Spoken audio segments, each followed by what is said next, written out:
The laughter started quietly at first, the kind of cruel snickers that echo through school hallways and sink like daggers into the heart of anyone who has ever felt out of place. For weeks she had been the target, the black girl who never quite fit in, the one whispered about in the cafeteria, the one whose locker was mysteriously vandalized, the one who endured the stares that lasted too long, the insults that cut too deep, and the cold shoulders that made even walking to class feel like a battlefield.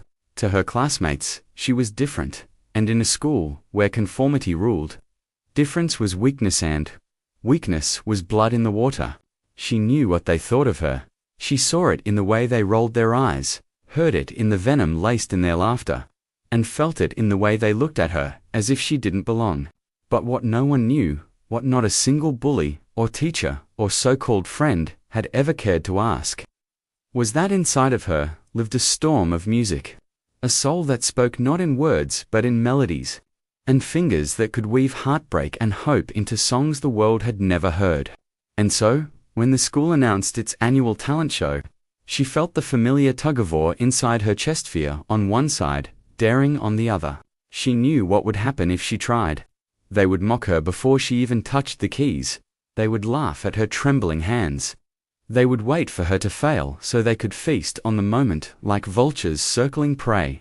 But what they didn't know was that she had been preparing her whole life for this moment, rehearsing not only the notes but also the courage to rise above.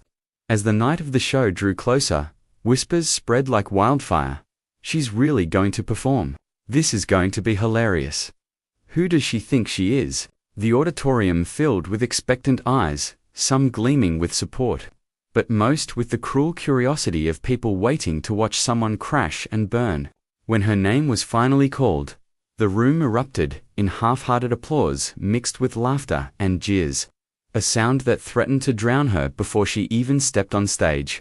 Her heart pounded, her palms burned with sweat, and for a fleeting second she wondered if she should run, if she should save herself from the humiliation that hung in the air like a noose, tightening around her throat. But then she remembered her grandmother's voice, soft and steady, telling her, "The world will try to silence you, but music will always be your truth." With those words echoing in her mind, she walked onto the stage, shoulders squared against the storm of judgment, and lowered herself onto the piano bench. The room buzzed with restless energy, classmates leaning in to see her fail, teachers folding their arms as though bracing for disappointment, bullies grinning like predators in the shadows. She took a deep breath, closed her eyes, and placed her hands on the keys. In that moment, time seemed to bend. The noise of the crowd faded into silence, the jeers dissolved into nothingness, and all that remained was her and the piano, two parts of the same soul.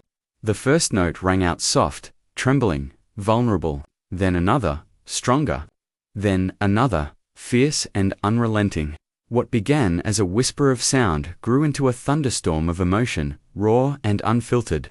A symphony of pain and beauty that cut through the walls of the auditorium and struck at the hearts of every person listening. Each note was a confession, each chord a cry for dignity, each crescendo a demand to be seen, to be heard, to be recognized as more than the color of her skin or the cruel stories written about her in whispers. The laughter died. The mocking smiles vanished. One by one, heads turned, eyes widened, jaws slackened as the truth they had ignored revealed itself in the form of music, too pure to be denied. The bullies who once felt powerful suddenly shrank in their seats, confronted not by a girl they thought was beneath them but by a genius who had risen above. And by the time her final note echoed into silence, the same crowd that once ridiculed her sat frozen, haunted, humbled, and utterly silent, left to reckon with the devastating realization that the person they had spent so long tearing down was the one person whose light they could never extinguish. She wasn't the kind of student who drew much attention to herself, at least not for reasons she wanted. And yet, in a school where image seemed to matter more than character, her very existence became a spotlight she could never dim. Her name was Alana, a quiet 16-year-old who carried herself with a mix of hesitation and resilience. The kind of girl who preferred the back row in classrooms, the corner table in the cafeteria, and the silence of the library over the chaos of crowded hallways. Her school was one of those places where reputations were currency, where the athletes and cheerleaders ruled the social pyramid, and where being different in any way meant living on the outskirts. For Alana, difference was written on her skin, on her voice, on the way teachers sometimes hesitated before calling her name, and on the way her classmates sometimes let their whispers grow just loud enough for her to hear. Every day was a test she hadn't chosen to take, enduring the cruel jokes about her hair, the mocking imitations of her accent when she read aloud, the smirks when she answered too confidently in class. Teachers often pretended not to notice, brushing off the bullying as harmless teasing, but Alana knew better. She carried those moments home like heavy stones in her backpack, weighed down not just by homework, but by the invisible burden of never being enough in a place that measured worth by conformity. Yet behind the quiet exterior, there lived a secret no one cared to discover. Alana had been playing piano since she was 6, her grandmother's old upright piano sitting like a faithful companion in their tiny living room, its chipped keys and worn wood carrying the stories of every song she had poured her heart into. Music wasn't just a hobby, it was her sanctuary, her diary, her escape from the world that judged her before she could even speak. At school, no one knew of this hidden part of her, and she never offered it freely. Why give a piece of her soul to people who had already shown they would only break it? But then came the announcement that changed everything. The annual school talent show. It was the one night of the year where the social order shifted, where anyone could step on stage and prove themselves in front of the entire school. For most students, it was a chance to show off, to add another layer of fame to their already glittering reputations. For Alana, it was an impossible dilemma. The thought of stepping onto that stage terrified her, of being under the lights with every mocking eye waiting for her to stumble. She could already imagine the laughter, the cruel commentary that would spread through the halls the next morning if she dared to expose herself. But deep inside, another thought gnawed at her. What if this was her chance? Not just to play, but to finally be seen. She wrestled with the decision for days, her piano keys bearing the weight of her uncertainty as she played late into the night. Each note a question, each chord a plea for courage. Meanwhile, the school buzzed with excitement over the upcoming show. Posters were plastered across walls, auditions were being whispered about, and the usual favorites were already being predicted. The star quarterback with his guitar, the cheer squad with their dance routine, the drama club with their flashy skit. When Alana's name quietly appeared on the sign-up sheet, it was like fuel to a fire. The rumors spread quickly, laced with mockery. Alana? Seriously? What's she even going to do? Read us a poem about oppression? This is going to be the joke of the year. The laughter followed her from hallway to hallway, growing louder with each passing day. Even some of the teachers seemed skeptical, giving her those pitying smiles that stung worse than the insults. And yet, Alana didn't back down.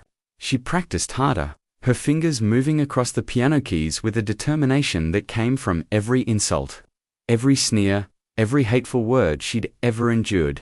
Each night, the music she played grew more powerful, weaving together her pain and her hope into something bigger than herself. Something she couldn't yet name, but knew the world needed to hear. By the time the week of the talent show arrived, the stage had already been set. Not just with curtains and lights, but with the weight of expectation, most of it cruel, some of it curious, and only a sliver of it supportive. And as Alana walked through the halls, enduring the last-minute whispers and stares, she felt the storm gathering inside her, a storm that had been waiting for years to break free. The week leading up to the talent show felt like walking through a gauntlet for Alana, each day heavier than the one before, as though the walls of the school themselves had turned against her, echoing back the whispers, the taunts, and the sneers that chased her from class to class. It began with the subtle things, the rolled eyes when she walked into the cafeteria, the hushed laughter behind her back when she dropped her books, the cruel notes left on her desk, with scrawled words like "Know your place and you'll embarrass yourself." But as the talent show drew closer, the cruelty grew bolder. No longer content to hide in shadows, a group of students cornered her in the hallway one morning, blocking her path with smirks plastered across their faces. One of them mimicked playing the piano with exaggerated, clumsy motions, while the others laughed, their voices rising above the noise of lockers slamming shut. Another day, she found her locker covered in sticky notes, each one bearing some variation of the same message. You don't belong here. Even teachers, though less overt, contributed to the atmosphere of doubt. One of her music instructors, a man she once admired, pulled her aside after class and gently suggested that maybe this isn't the right time to take such a risk. His words wrapped in false concern, but heavy with the unspoken belief that failure was inevitable.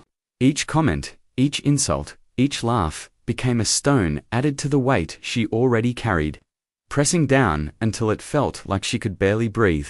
And yet, in the quiet of her home, seated at her grandmother's battered piano, those stones transformed into fuel. Her fingers moved with a fire that surprised even her, striking keys not just with precision but with fury, the kind that comes from years of being overlooked, belittled, and underestimated.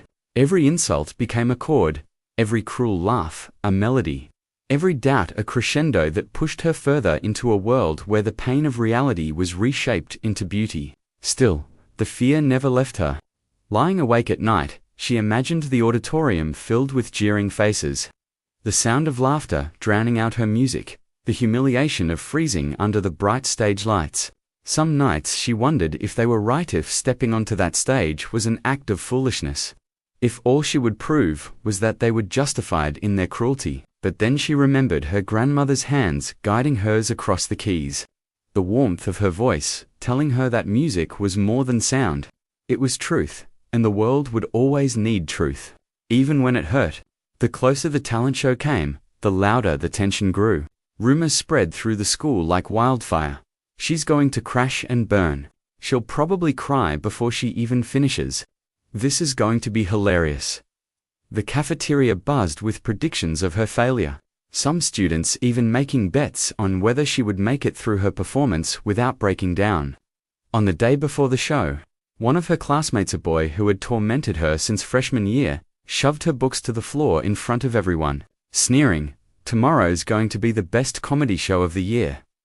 The laughter that followed was deafening, and for a moment, Alana felt the fragile thread of courage inside her snap. She crouched down, gathering her papers with trembling hands, fighting back tears as the crowd dispersed, leaving only the echo of their laughter behind. That night, she sat at the piano in silence, her fingers hovering above the keys but refusing to move, paralyzed by the fear that maybe they were right, maybe she wasn't strong enough to face them. But then, from the corner of the room, her mother sat beside her, placing a hand gently on her shoulder. "Play," she whispered, her voice steady and certain. "Not for them. For you. For us. For everyone who's ever been told they don't belong." With tears streaming down her face, Alana began to play, slowly at first, then stronger, her music rising into the night like a prayer, like a promise. When the day of the talent show finally arrived, the school auditorium was packed, the air thick with anticipation, the stage lit with blinding spotlights that seemed to magnify every insecurity thrumming inside her. She sat in the audience as other acts went before her, the cheerleaders with their polished routine, the guitarist who sang a love song that made the crowd swoon, the drama club with their loud theatrical performance. Each act was met with applause, laughter, cheers. But when her name was announced, the atmosphere shifted. A ripple of laughter spread through the crowd, followed by whispers, snickers, and even a few mocking claps. Her heart pounded in her chest, each step toward the stage feeling heavier than the last, the weight of 1,000 eyes pressing down on her. She could hear the muttered comments as she climbed the steps. "This is going to be embarrassing. I can't wait to see this train wreck." She should have stayed home. She lowered herself onto the piano bench, her hands trembling, her breath shallow, the microphone above her picking up the restless murmur of the audience. For a brief, terrifying moment, she wanted to run, to disappear, to never look back. But then she closed her eyes and let the silence wrap around her. In that silence, she heard every insult, every doubt, every cruel word she had endured. She felt the sting of every locker note, the ache of every mocking laugh. The weight of every moment she had been told she didn't belong. And with all of that pain burning inside her, she placed her hands on the keys. The moment her fingers pressed down on the first key, the auditorium shifted. The restless murmur of laughter and whispered ridicule dissolving into a sudden, unexpected stillness that spread through the crowd like a wave. The note was soft, almost fragile, yet it carried a weight that no one could explain. A sound that seemed to reach deeper than ears and land directly inside the chest, where it throbbed like a heartbeat, and when she followed with the second note, then the third, the fragility gave way to strength, her trembling hands steadying as though the piano itself had risen to meet her, holding her in a place where fear could no longer touch her. The bullies who had filled the night with cruel laughter sat slack-jawed as the melody unfolded, delicate at first, weaving a story of pain and isolation, then swelling into something vast and undeniable. A storm of sound that shook the room with its intensity. Every insult they had hurled at her, every mocking laugh, every shove in the hallway, every sticky note dripping with cruelty, she poured all of it into the keys, transforming their venom into beauty so raw it cut through the smugness that had long lived on their faces. Teachers who had dismissed her now leaned forward, eyes wide, as though seeing her for the first time. Classmates who had bet on her failure sat frozen in disbelief, unable to reconcile the girl they had mocked with the genius commanding the piano before them. The song rose higher, fiercer, unrelenting in its honesty, pulling from her depths she hadn't known existed, each chord carrying both the weight of centuries of injustice and the fragile hope of a future where her voice could finally be heard. The music swelled into a crescendo so powerful it seemed to shake the walls. And in that sound, every ounce of her pain became liberation. Every ounce of hate she had endured became a declaration that she would not be broken. And every ounce of doubt became a reminder that she had always been more than what they allowed themselves to see. Tears pricked the corners of her eyes, but she didn't stop. The tears only deepened the fire in her playing, her fingers moving faster, sharper, her body swaying with the music as though she were no longer playing the piano but becoming it, each keystroke a heartbeat, each melody a breath, each note a piece of her soul, torn free and given to the world. The audience sat spellbound, the laughter that had once filled the auditorium replaced by a silence so thick it was almost holy.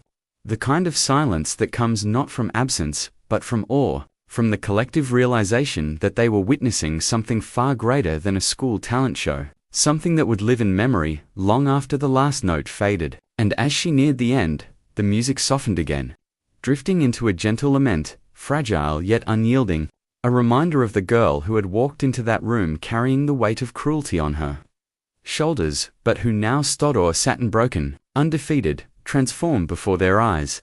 The final note lingered, hanging in the air like a question, like a wound, like a prayer, vibrating in the silence it created, and then it was gone, leaving nothing but the echo of its truth. For a long moment, no one moved, no one breathed. The auditorium suspended in that impossible silence where time seemed to stop and the world itself seemed to hold its breath. Then, slowly, a single pair of hands began to clap, hesitant at first, then stronger, then joined by another and another, until the room erupted in thunderous applause. The same crowd that had once mocked her, now rising to its feet in a standing ovation that shook the walls as violently as her music had. Some students wiped tears from their eyes, others clapped until their palms stung, while the bullies who had tormented her sat pale and hollow, stripped of their power, forced to confront the reality that the girl they had ridiculed was more than they could ever hope to be. Alana sat frozen at the piano, her chest heaving, tears streaking down her face, her hands trembling not from fear but from release, from the overwhelming flood of having finally spoken her truth in a language no one could deny. In that moment, she wasn't just a black girl who had been bullied. She wasn't just an outsider in a school that had never accepted her. She was an artist, a fighter, a survivor, and the embodiment of a truth that could no longer be silenced. And though the applause roared, though the ovation thundered, what mattered most was not their approval, but her freedom.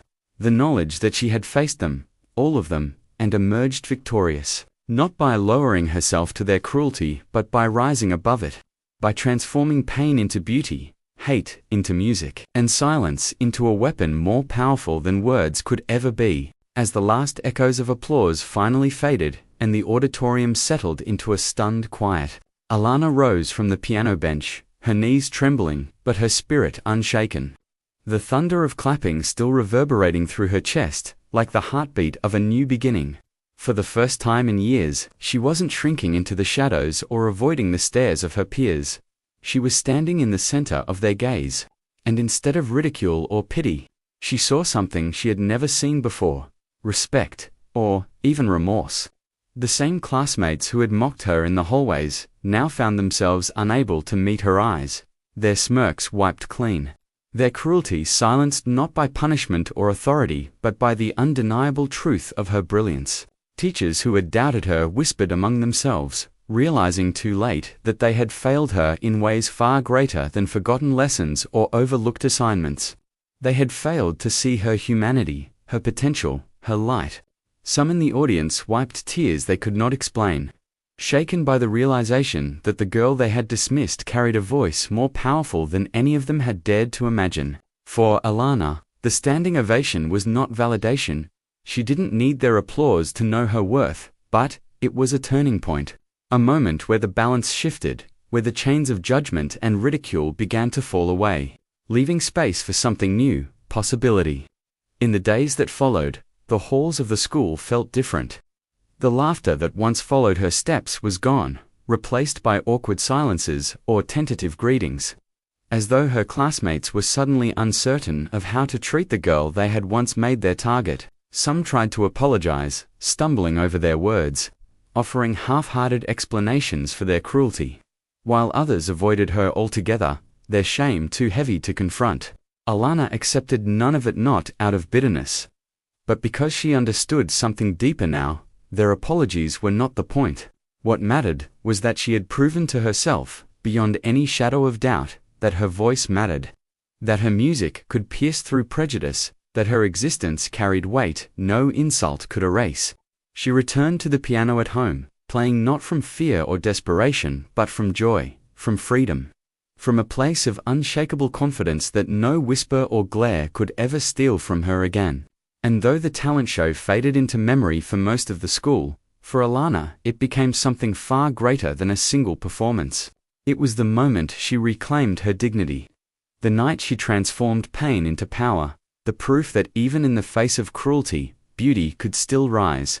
Years later, when she would look back on that night, she would not remember the laughter or the cruelty that had led her there. She would remember the silence that followed her final note, the silence of an entire room forced to confront its own prejudice, the silence that carried the weight of change. And for those who had been in that room, that silence lingered far longer than the applause, echoing in their memories as a reminder of the lesson she had taught them without ever speaking a word: that racism, bullying, and hate may try to strip a person of their humanity, but talent, courage, and truth have a power that cannot be denied. Her story became more than her onnet, became a lesson carried in whispers through classrooms, a reminder shared in assemblies, an example passed down by teachers who finally understood that brilliance can come from the very places they overlook. And for every student who ever felt like they didn't belong, who ever carried the weight of being different, who ever doubted their own worth because of the cruelty of others, Alana's music became a promise that your voice matters, your gift matters, and no amount of hate can erase who you are meant to be. When the final note faded into the stillness of the auditorium, the silence that followed was almost unbearable. Stretching across the room like a mirror forcing every heart to confront itself, the audience, once restless with laughter and idle chatter, now sat frozen, caught in the grip of something far greater than entertainment. They had witnessed a truth that needed no explanation, no applause, no validation, yet the weight of it demanded to be acknowledged. Slowly, hesitantly, hands began to come together. A ripple of clapping that grew into thunder, rising like a wave until the entire hall was on its feet. Students who had mocked her only hours earlier stood stunned, tears glistening on cheeks that once curled into cruel smirks. Teachers exchanged guilty glances, suddenly aware of their silence in the face of injustice. Realizing that in their quiet tolerance, they had been complicit. Alana, still seated at the piano, breathed deeply, her chest rising and falling with both exhaustion and release. She didn't bow. She didn't smile. She simply sat there, steady and unbroken, letting the storm of applause crash around her like rain after years of drought. But what mattered most was not the ovation, not the shock in her classmates' eyes, not even the transformation of a crowd that had once dismissed her.